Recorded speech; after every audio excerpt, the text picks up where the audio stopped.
Welcome back to The Play Reaction. I'm Corey Draper, and today we're talking about the rare situation Kirk Cousins is in with the Redskins, and just what the heck is a franchise tag. News is really starting to pick up now that training camps have begun, so it would be a great idea to hop over to Twitter and Instagram and follow The Play Reaction. Since I currently can only do one video a week, those are the best places to get my quick reactions and explanations of all of the NFL headlines as they hit. Now let's get started. The hot topic around the NFL recently has been the contract negotiations, or lack thereof, of the Washington Redskins and their quarterback Kirk Cousins. Here's a quick rundown of who Kirk Cousins is and how we got to this point. Cousins was drafted in the 4th round by the Skins in 2012, the very same year they traded up to get a star QB in the 1st round, a guy named Robert Griffin III. Kirk was supposed to be the fallback plan, a guy who would develop as the backup and eventually be a last-ditch effort to be the starter should RG3 not work out. Well, that's exactly what ended up happening. Robert Griffin III turned into Robert Griffin the Turd, and Kirk Cousins turned into Kirk Cuz-wins, I'm sorry. By 2015, RG3 was benched for good, and Captain Kirk burst onto the scene and became not only the official starting quarterback, but a pretty darn good one. Cousins led the Redskins to a playoff berth that year, as well as the NFC East crown. It also happened to be the final year of his contract with the team, so the Redskins decided to place the franchise tag on him. So what is the franchise tag?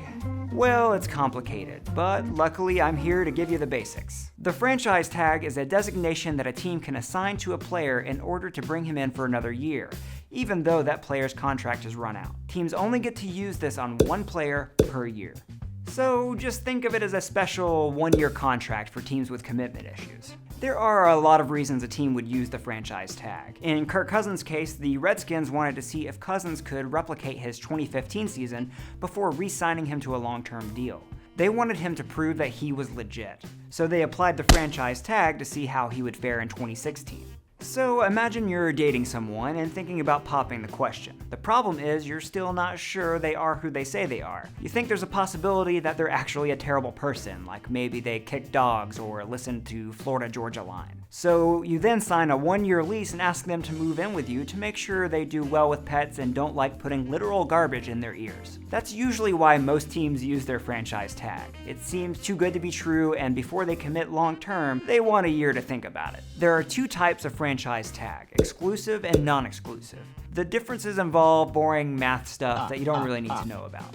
Just know that the non-exclusive franchise tag is the one where players can negotiate with other teams during free agency, while the original team has the opportunity to match any offer that a player negotiates. So, what did that mean for Kirk? Franchise players must be offered a one-year contract that is 120% of his salary the year before, or some of that gross math, whichever is greater.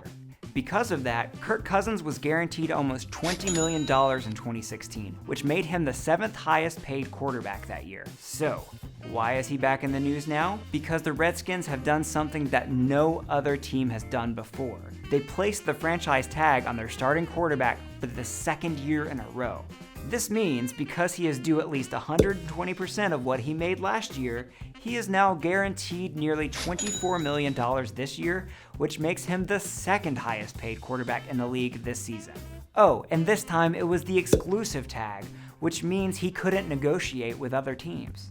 Now, the Skins actually gave Kirk the tag back in February, so why is this a hot topic again? Because the deadline to reach a new contract extension for franchise players ended on July 15th, which guarantees one of two things. Either Kirk finally signs a new contract that, by rule, now has to average at least $24 million per year, or he finds another team. The fact that it's gotten to this point is indicative of the relationship between Kirk and the Redskins. You usually see a lot more loyalty between a starting quarterback and his team, on both sides. They are clearly far apart, and it looks like Captain Kirk will be a free agent next year. Meanwhile, the Redskins have released an official statement after the deadline, basically blaming him for not getting a deal done. It's pretty clear that there is some big-time trouble for their relationship. Simply put, Kirk thinks he'll get way more once he's allowed to hit free agency. Meanwhile, the Redskins still aren't sure their quarterback, who has led them to the playoffs and went to a Pro Bowl, is a guy they want long term. Maybe they heard him blaring Cruz in the locker room or something. Also, it probably doesn't help matters much that the Redskins team president calls him Kurt. After discussions with Kurt is obviously was to sign Kurt. We made Kurt from Kurt's. Kurt has made it clear. Yeah, not a good look. So, what do you think about this situation? Which side is right here? Who's being more stubborn? Let me know down in the comments. And remember to subscribe and follow The Play Reaction on all the social medias for quick, up-to-date reactions and explanations on NFL news as it hits. Thanks for watching.